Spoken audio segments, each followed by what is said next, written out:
The massive ship appeared in the sky without warning. It hung over Seoul like a silver cloud, its metal skin reflecting the morning sun. People stopped in the streets to look up. Cars halted. The world seemed to pause. Captain Taeyong stood on the roof of the military headquarters, binoculars in hand. His heart beat fast, but his face stayed calm. 20 years in the Korean Army had taught him to control his feelings. "Sir, the president is calling for you," said a young soldier, running up to him. Taeyong nodded. "Tell him I'm on my way." 3 hours later, Taeyong sat in a room with leaders from around the world. On screens, they watched as smaller ships left the mothership and landed in an open field outside the city. "Captain Taeyong," said the Korean president, "you will meet these visitors. Your record shows you are calm under pressure. We need that now." Taeyong bowed his head. "Yes, sir." The landing site buzzed with activity. Soldiers formed a protective ring around the area. Scientists checked equipment. News teams set up cameras. Taeyong stood at the front, wearing his formal uniform. Next to him stood Do Hyun, Korea's top language expert, and representatives from other nations. The door of the alien ship opened with a soft hiss. A ramp extended to the ground. The aliens walked down slowly. They were tall and thin, with pale blue skin that seemed almost transparent.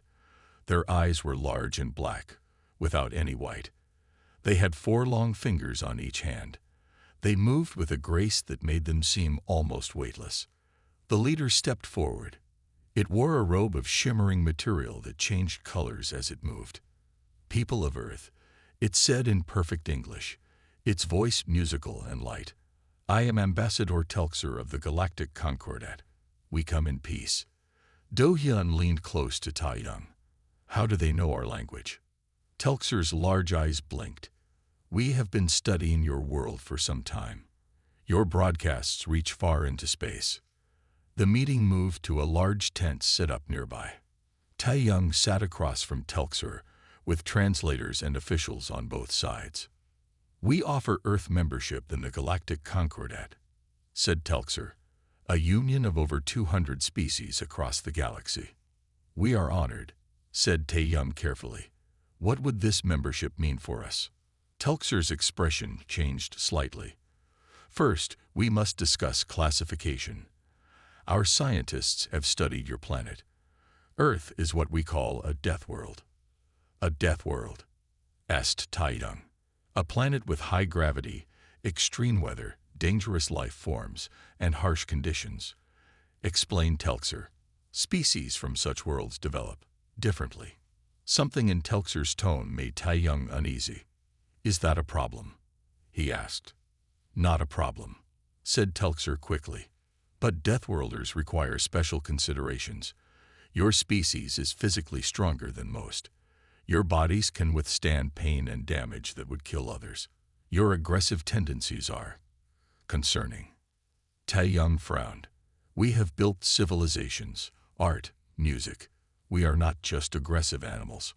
"Of course," said Telxer smoothly. "But for the safety of all, certain conditions would apply to your membership." The alien handed over a tablet-like device. Taeyong read through the conditions, his face growing darker with each line. Limited space travel rights. Restricted access to certain technologies. Special monitoring of human colonies. Genetic modification programs to enhance compatibility. "You want to change what we are," said Taeyong, looking up. "We want to help you fit into galactic society," corrected Telxer. "These are standard procedures for Deathworld species. And if we refuse these conditions," Telxer's large black eyes stared at him, "then you would remain isolated. The galaxy can be a dangerous place for those without protection." Taeyong set the tablet down carefully. "I must take this to my government." As he left the tent, Taeyong felt the weight of the stars above him. Humanity had dreamed of meeting alien life for centuries, but no one had imagined it would come with a price tag on their freedom or their very nature. The alien ships continued to hover in the sky, beautiful and terrifying. A new chapter in human history had begun, but Taeyang wondered if it was the one they had hoped for. Dr. Han Seo adjusted her lab coat and took a deep breath. 1 week had passed since the aliens arrived. Now, a team of Concordat scientists worked in her laboratory. She had been chosen to work with them because of her expertise in biology. Dr. Han Seo, we are ready for the next test, said Kilo, a Concordat scientist with pale green skin and long, thin fingers. Han Seo nodded and looked at the young man waiting on the treadmill. Are you ready, Junho? Junho was a soldier who had volunteered for the tests. He smiled. Ready, doctor. Begin running at your normal pace, instructed Han Seo. Junho started to run. The aliens watched with their large black eyes. One of them held a device that recorded Junho's vitals. Increase speed, please, said Kilo. Junho ran faster, then faster again as they asked. Sweat formed on his forehead, but his breathing remained steady. Remarkable, whispered Kilo to another alien. His endurance exceeds our predictions. After 30 minutes of hard running, Junho still showed no signs of serious fatigue. Han Seo noticed the concerned looks the aliens gave each other. That's enough for now, said Han Seo. Thank you, Junho. The soldier stepped off the treadmill, barely winded. No problem. Is that all for today? Yes, said Han Seo. The strength tests will be tomorrow. After Junho left, Kilo approached Han Seo. Your species is even more physically capable than our initial scan suggested. Is that a problem? Asked Han Seo. Not a problem, said Kilo, too quickly, but unusual in galactic terms. Most spacefaring species evolved on worlds with less gravity and fewer environmental challenges. Han Seo walked to her computer and pulled up the data. According to your standards, what is an average strength level? Kilo showed her a chart. Han Seo was shocked. The galactic average was far below human norms. Even a child from Earth would be considered strong by their standards. I see, she said quietly. The next day, the tests continued. Junho easily lifted weights that made the aliens step back in alarm. Another volunteer, Ma Young, demonstrated human reflexes by catching objects dropped without warning. Her reaction time was twice as fast as the galactic elite standard. During a break, Han Seo overheard 2 aliens talking. These humans are too dangerous, one said. The modification program must be extensive. Will they agree to it? They seem proud of their physical abilities. They have no choice if they want to join galactic society. No unmodified Deathworlders can be allowed free travel. Imagine the damage they could cause. Han Seo pretended she hadn't heard, but her mind was racing. The help the Concordat offered was starting to sound less like aid and more like control. That evening, Han Seo was invited to a meeting with Telxer and other human scientists. Taeyang was there too, sitting stiffly in his chair. We have completed our initial assessment, announced Telxer. Humans are indeed Category 4 Deathworlders. This is rare but not unprecedented. What does that mean for us? Asked Taeyang. It means your species will need significant genetic modification before full integration, said Telxer. The process is painless and has been successful with other Deathworld species. Han Seo spoke up. What exactly would these modifications do? They would bring human strength, endurance, and aggression to more standard levels, explained Telxer. This ensures safety for all species in the Concordat. You want to make us weaker, said Taeyang flatly. Telxer's skin changed color slightly. We want to make you compatible. Have you modified yourselves as well? Asked Han Seo. The room grew quiet. Telxer's large eyes blinked slowly. Our species has no need for such adjustments. Because you're already weak. Taeyang's voice was low. Telxer stood. This meeting is concluded. We will present our full report to your world leaders tomorrow. As the aliens left, Han Seo moved closer to Taeyang. They're afraid of us, she whispered. Taeyang nodded. And I'm starting to think they should be. The United Nations building in New York was packed with world leaders. 2 weeks had passed since the aliens arrived. Now humanity needed to decide its future. Jae-woo stood at the edge of the Korean delegation. As a senior diplomat, she had been asked to advise her government on this historic decision. She watched as Telxer walked to the center of the room, flanked by other Concordat representatives. Honored leaders of Earth, Telxer began, we have completed our assessment. We formally invite Earth to join the Galactic Concordat as a probationary member. The room filled with murmurs. Probationary? Asked the Secretary General. A standard status for new members, explained Telxer, with special conditions for Deathworld species. A large screen displayed the conditions. 1. Humans must accept genetic modification to reduce physical strength, endurance, and aggressive tendencies. 2. Earth will be allowed limited space travel under Concordat supervision. 3. Advanced technologies will be shared gradually over 100 years. 4. Earth must accept Concordat peacekeepers to monitor compliance. 5.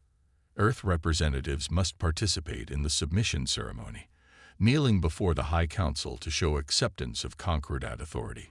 The room erupted in voices. Some leaders looked excited about the technology offers. Others appeared angry about the conditions. Jae-woo listened as Captain Tae-dong and Dr. Han Seo presented their reports about the Concordat's assessment of humans. They see our natural strength as a threat, said Tae-dong. Their modifications would make us weaker. From our tests, added Han Seo, the average human is 3 to 4 times stronger than most Concordat species. We also heal faster and can endure harsher conditions. The American president stood.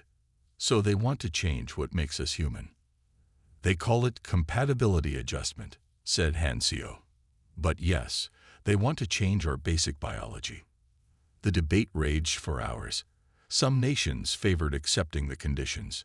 The technology and protection of the Concordat seemed worth the price. Others rejected the idea completely. Jae-woo listened carefully to all sides. Finally, she asked for permission to speak. The Concordat offers us the stars, she said, her voice clear and strong. But at what cost? They ask us to change what we are, to make ourselves less, to kneel. She looked around the room, meeting the eyes of other leaders.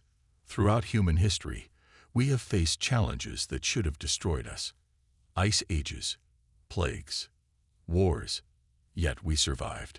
We thrived, not because we were weak, but because we were strong. She pointed to the conditions on the screen. These are not the terms of equals. These are the terms of masters to servants. They fear what we might become. Perhaps they should. The Russian leader nodded. I agree. We should not accept these terms. But the technology, began another leader. We can develop our own technology, countered Jae-woo, as we always have. What we cannot do is regain our freedom once it is given away. Telxer stepped forward. You misunderstand. These conditions are for the safety of all. Unmodified Deathworlders have caused incidents in the past. What kind of incidents? Asked Jae-woo. Telxer hesitated. There have been conflicts, rebellions, by other species like us. Jae-woo pressed. Species that refuse to accept their proper place. Yes, admitted Telxer. They were dealt with. A cold silence filled the room. And if we refuse these conditions? Asked the Secretary General. Then you remain isolated, said Telxer. The Concordat controls all major trade routes and inhabitable systems. Earth would be alone. Jae-woo straightened her shoulders. We have been alone before. We have faced the void before. And we have survived. The meeting ended without a final decision. Leaders needed to consult with their governments. But as Jae-woo left the room, many nodded to her with new resolve in their eyes. Tae-young caught up with her in the hallway. Your words changed minds today. Jae-woo looked out the window at the alien ships hovering in the distance. The question is whether they changed enough. The great hall of the Concordat shone with a cold blue light. After 3 days of tense debate, Earth's leaders had voted. They would join the Galactic Concordat, with some conditions of their own. Now, they waited to see if the aliens would agree. Jin-Ho stood alone in a small room, adjusting his formal military uniform. As Korea's most decorated soldier, he had been chosen to represent Earth in the ceremony. He was to be the first human to officially meet the High Council. Captain Tae-young entered the room. "Are you ready?" Jin-Ho nodded. "As ready as I'll ever be." "Remember the plan," said Tae-young quietly. "Follow the script until the final moment." "I understand." A tall, thin alien with silvery skin appeared at the door. "The council is ready." Jin-Ho took a deep breath and followed the alien through long hallways. The walls were covered with strange symbols and pictures of different worlds. He noticed that many images showed alien species in poses of submission before the Concordat leaders. The Great Hall was massive. Hundreds of aliens from different species sat in rising circles around a central platform. At the top, 7 aliens sat on high chairs. They looked down at Jin-Ho as he walked to the center of the platform. "Representative of Earth," announced a voice that seemed to come from all around. "You stand before the High Council of the Galactic Concordat. Do you come seeking membership for your world?" Jin-Ho spoke clearly, his voice echoing in the hall. "I do." "Do you accept the conditions set forth for Deathworld species?" Jin-Ho paused.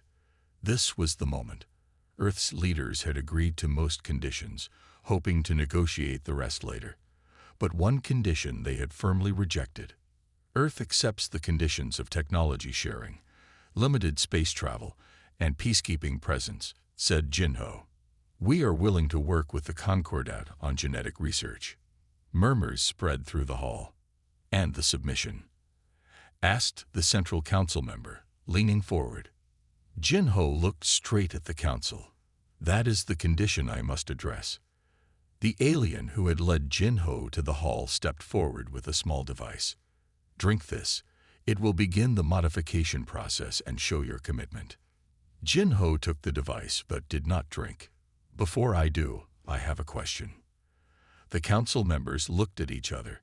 "Speak. Why does the Concordat fear Deathworlders?" Silence fell over the hall. "We do not fear," said the Central Council member. "We maintain order. Your kind is dangerous, strong, aggressive, hard to control. History has shown that unmodified Deathworlders disrupt the harmony of the galaxy." Jin-Ho nodded slowly. "I understand now. You don't want allies. You want servants." He set the device down on the floor. "Earth will not accept genetic modification that weakens us, and I will not kneel." Gasps and shouts filled the hall. The council members stood. "This is the ceremony," hissed the central member. "You must kneel and accept the modifications. It is the way of the Concordat." Jin-Ho stood tall. "It is not the way of humanity. We were born on a world that tried to kill us every day. We survived ice and fire, predators, and disease. We climbed from caves to the stars through our own strength." He looked around at the hundreds of aliens watching him. "Humanity will not kneel. We will not be remade in your image. We were forged in the fires of a death world, and that strength is not a flaw to be corrected." The Central Council member's skin changed color in anger. "Then you choose isolation. You choose to be enemies of the Concordat." Jin-Ho shook his head.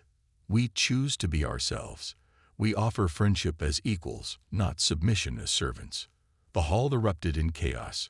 Some aliens shouted in anger. Others watched in silence, their eyes showing something that looked like hope. As guards rushed toward him, Jin-Ho stood his ground. The day Deathworlder refused to kneel would be remembered throughout the galaxy, for better or worse. 3 weeks had passed since Jin-Ho's refusal. The Concordat ships had left Earth orbit the next day. For a brief moment, people had hoped that was the end of it. They were wrong. Commander Sangmin stood on the bridge of the Tiger, Earth's newest space vessel. Before the aliens came, it had been a source of pride. Now, looking at the images on the main screen, He knew it was nothing compared to what they faced. "How many ships?" he asked. 53, sir," replied his second-in-command. "They form a complete ring around our solar system." The Concordat had returned with a blockade. No ships could leave the solar system. No signals could pass through. Earth was trapped. "Any response to our messages?" asked Sang-min. "None, sir. They ignore all communication." Sang-min frowned. Earth had only 12 space vessels capable of traveling beyond the moon. None were built for combat. Against 53 alien ships, they stood no chance. "Sir," called a young officer, "we're receiving a message from Earth. Dr. Han Seo requests an urgent meeting." 2 hours later, Sang-min's ship docked at the International Space Station. Dr. Han Seo was waiting for him, her face serious. "Thank you for coming, Commander," she said, leading him to a small room where they could talk privately. "What's so urgent?" asked Sang-min. Han Seo activated a small device. "This blocks any listening technology the Concordat might have. What I'm about to tell you is top secret." She pulled out a tablet and showed him images. "Before the aliens left Earth, I managed to copy some of their data." Sang-min's eyes widened. "How?" "They underestimated my technical skills," said Han Seo with a small smile. "They also underestimated human curiosity. But that's not important now. Look at this." The tablet showed information about other species the Concordat had encountered. Other Deathworlders. "There were 7 other Deathworld species before us," explained Han Seo. 3 accepted the modifications and now serve the Concordat as workers and soldiers. Their original strength and aggression were turned into obedience. "And the other 4?" asked Sang-min. Han Seo's face darkened. 3 were conquered when they refused. "The 4th?" She paused, then continued quietly. "The 4th was destroyed. Their entire planet was sterilized after they led a rebellion against the Concordat." Sang-min felt cold. "Will they do the same to us?" "Not immediately," said Han Seo. "The blockade is the first step. They'll try to make us surrender by cutting us off from space. Then they'll demand we accept their terms. And if we still refuse, then they'll move to the next step. But there's something else." Han Seo showed him another file. "There's a resistance movement within the Concordat. Other species who oppose the High Council's methods. Some are even modified Deathworlders who want to break free." Sang-min studied the information carefully. "How can we contact them if we're blockaded?" "We need to get a ship past the blockade," said Han Seo. "It won't be easy, but I think I've found a way." She showed him detailed scans of the Concordat ships. They have a pattern to their movements. A small, fast ship might slip through during the shift change. Sang-min nodded slowly. "A dangerous mission. Who would go?" "Jin-ho has volunteered," said Han Seo. "And I'm going with him.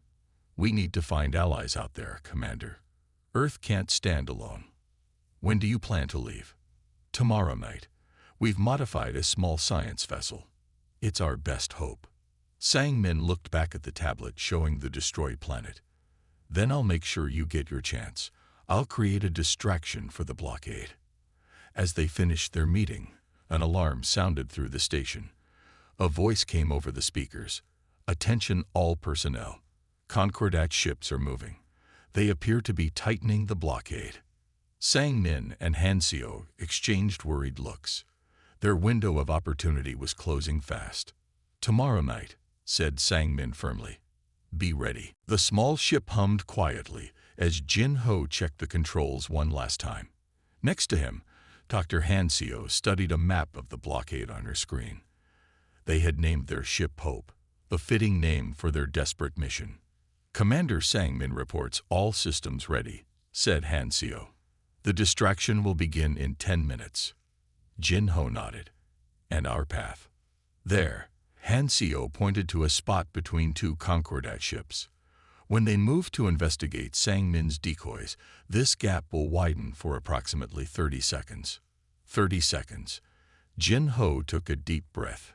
"Not much time. It's all we'll get." A soft beep came from the communication system. A face appeared on the screen. Not human, but alien. The blue skin and large eyes marked the caller as a concordat species. "Your window is confirmed," said the alien in a hushed voice. "I've disabled the sensors in Section 4B. They won't detect your heat signature." This was Yuri, their unexpected ally, a low-ranking concordat technician who disagreed with the High Council's policies. She had contacted Earth in secret, offering help. "Thank you, Yuri," said Hansio. "We'll meet at the coordinates as planned." Yuri nodded. "Be careful. If you're caught." She didn't finish the sentence. She didn't need to. The screen went dark. Jin-Ho and Hansio exchanged a look. Their lives, and possibly Earth's future, now depended on the word of an alien they barely knew. 5 minutes, said Jin-Ho, checking the timer. Hansio secured herself in her seat.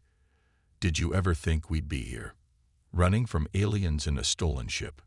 Jin-Ho almost smiled.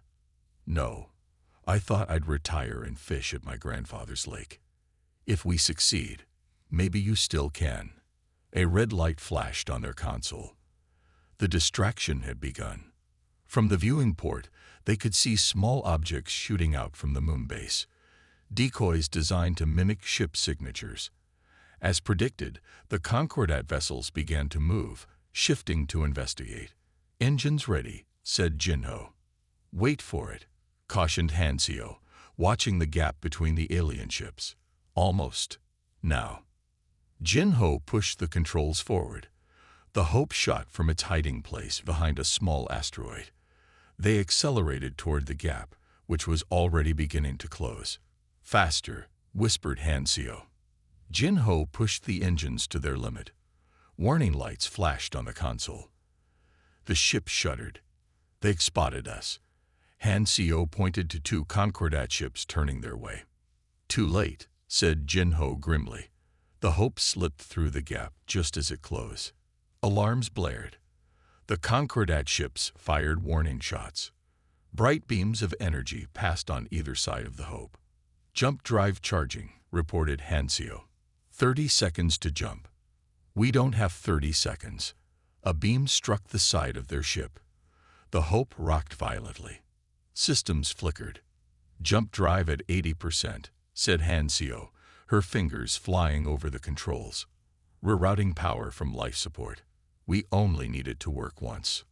Another beam, closer this time. The ship's shields flared blue. "Jump drive ready," shouted Hansio. Jin-Ho slammed his hand down on the activation control. The stars around them stretched into lines. The ship shot forward at impossible speed, leaving the Concordat blockade behind. When they emerged from the jump, a small scout ship waited for them. Yuri's face appeared on their screen again. "You made it," she said, relief clear in her voice. "Follow me. We need to move quickly before they track your jump vector." As they followed Yuri's ship, Hansio turned to Jin-Ho. "Where is she taking us?" "She said there's a hidden base, a place where other species who oppose the Concordat gather." Hansio looked out at the unfamiliar stars. "Do you trust her?" Jin-Ho thought for a moment. "No, but right now we don't have much choice."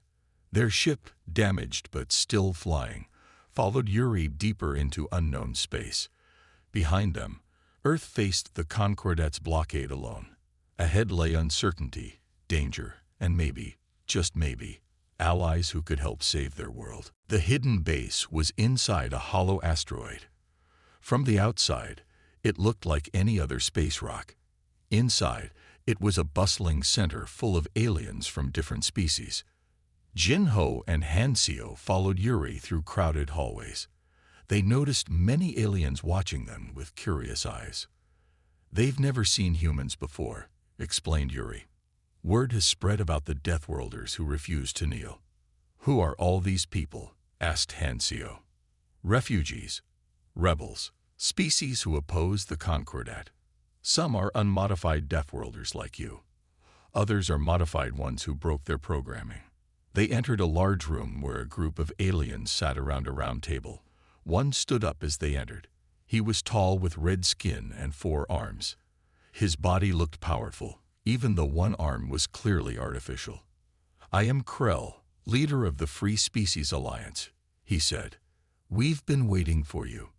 Jin-Ho and Han-Seo took seats at the table. Representatives from 6 different species watched them carefully. "Earth needs allies," said Jin-Ho, getting straight to the point. "The Concordat has blockaded our system." Krell nodded. "We know. They fear you. Unmodified Deathworlders are rare now. Most have been conquered or modified." "What is your planet like?" asked a small green alien with large eyes.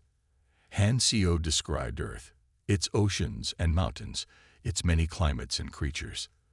The aliens listened with great interest. "It sounds much like our homeworld once was," said Krell sadly, "before the Concordat sterilized it." "You're from the 4th Deathworld," said Han-Seo, remembering the data she had found. "The one that rebelled." "Yes, I am one of the few survivors." Krell raised his mechanical arm. "I was once modified, but I broke free. Many of us did." "How?" asked Jin-Ho. "Some modified Deathworlders can overcome their programming, especially when faced with threats to those they protect. Our natural instincts are stronger than the Concordat believes." A new alien entered the room.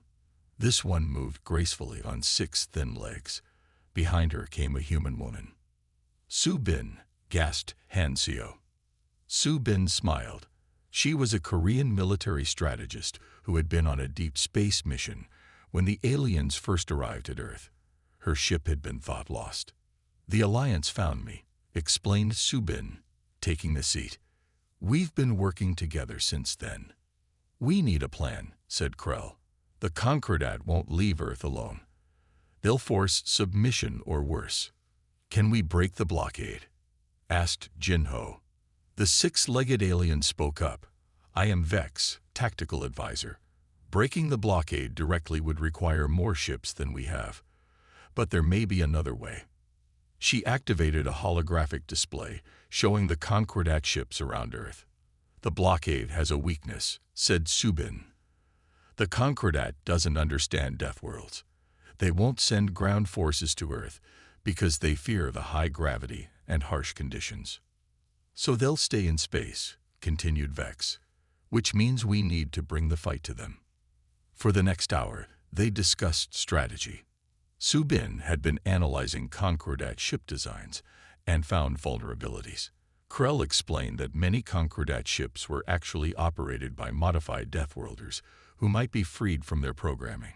"The key is to attack their command ships," said Su-Bin. "Without direct control, the modified soldiers might break free." As they talked, a message arrived from Earth. Commander Sang-Min's face appeared on the screen, looking tired but determined. "The blockade continues," he reported, "but we're holding our own. Concordat ships tried to land twice. Both times, our forces drove them back." "Deathworld advantages," said Krell with satisfaction. "They can't handle Earth's gravity and atmosphere." "How long can you hold out?" asked Jin-Ho. "A few more weeks, maybe. Their ships are damaging our satellites. Some cities have lost power." "We'll come with help," promised Jin-Ho. "We've found allies." After the call ended, the room was quiet for a moment. "We need more ships," said Vex finally. "I know where to get them," said Krell, standing up. "There's a Concordat shipyard at Proxima Station. It's guarded by modified Deathworlders from my species." "Your people?" asked Han-Seo. Krell's eyes gleamed. "Yes, and I know how to wake them up." The raid on Proxima Station had been successful. The Alliance now had 5 Concordat ships. During the mission, Krell had managed to wake up 20 of his people from their modified state. It wasn't many, but it was a start. Back at the hidden base, Dr. Han-Seo worked day and night in a small lab. The information from the station's computers might hold the key to freeing more modified Deathworlders. "You need to rest," said Jin-Ho, bringing her food. Han-Seo rubbed her tired eyes. "I'm close to something important. Look at this." She pointed to her screen, which showed complex genetic code. This is the modification sequence they use on Deathworlders. It targets specific genes that control strength, aggression, and independent thinking. But look at human DNA. Jinho looked at the comparison on the screen. The patterns didn't match. Our DNA is different, said Hansio. The standard modification wouldn't work properly on humans. That's why they were so insistent on testing us first. Is that good or bad? Asked Jinho. Both. Bad because they would have created a special modification for us. Good because, her eyes lit up with excitement, we might be able to create a counteragent, something that could undo the modifications in other species. Before Jinho could respond, alarms blared throughout the base. They rushed to the command center, where Krell and the others were gathered around a large screen. We captured a Concordat messenger ship, explained Subin. The data it was carrying is unexpected. The screen showed images of planets with strange, dome-like structures covering large areas. What are we looking at? Asked Jinho.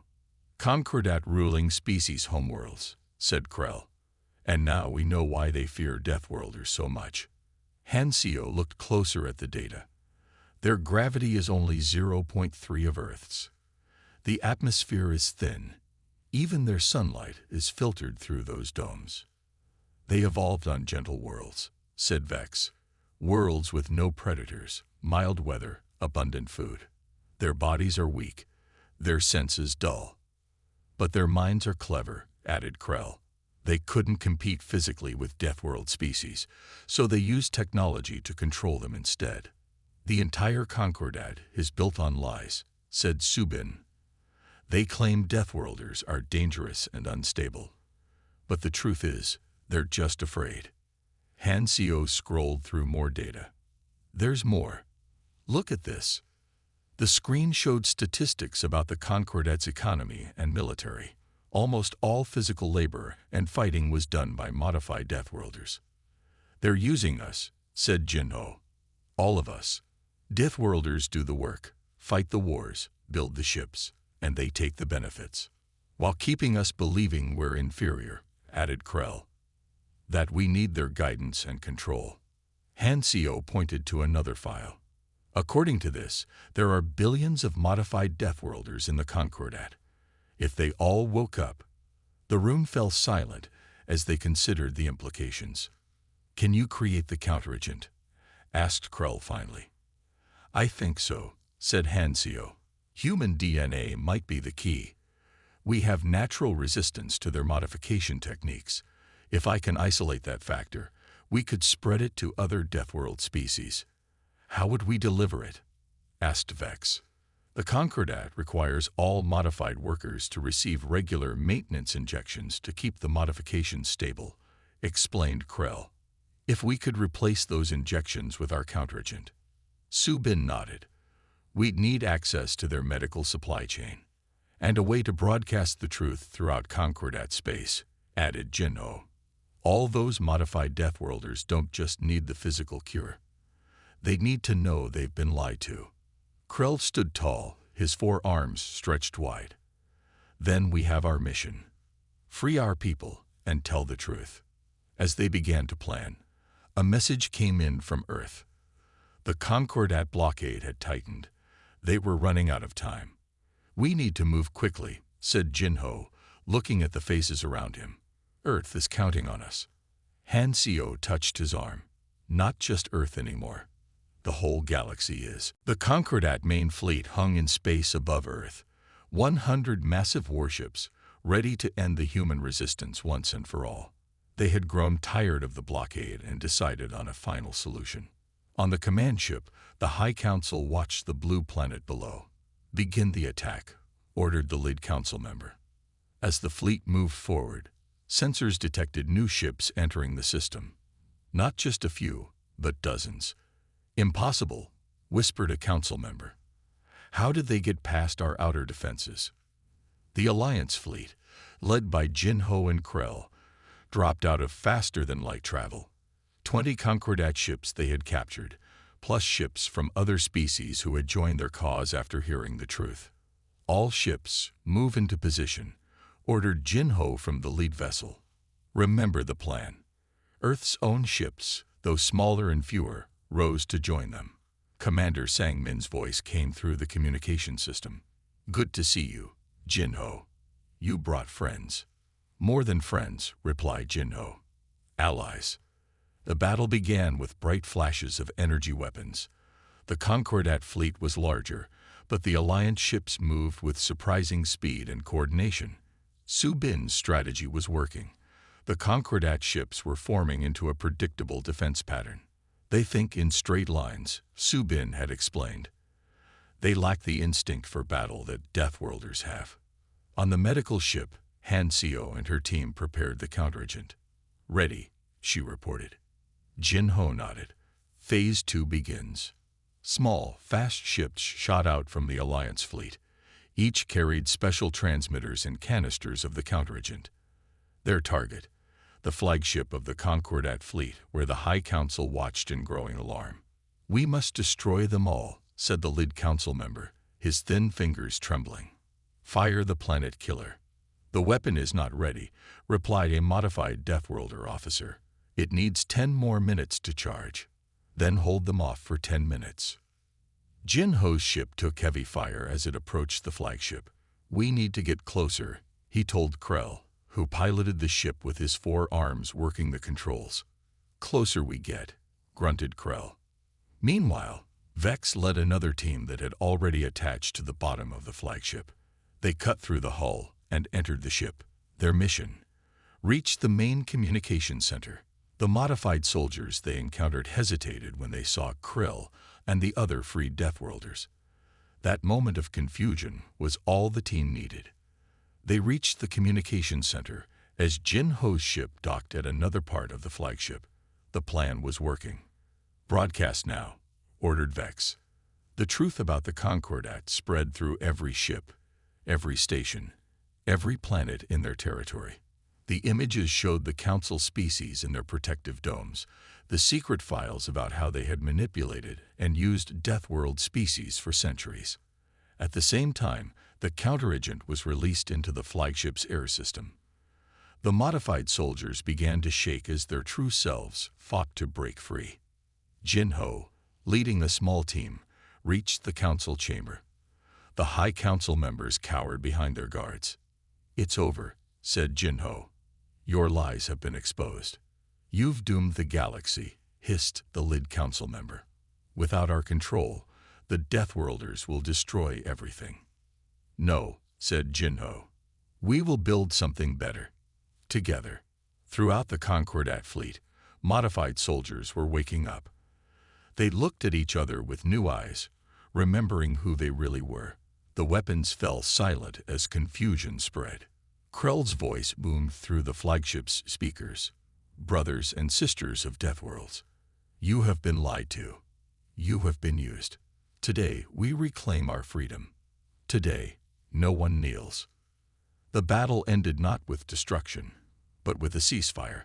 As the counteragent spread and the truth became known, the Concordat's power crumbled from within.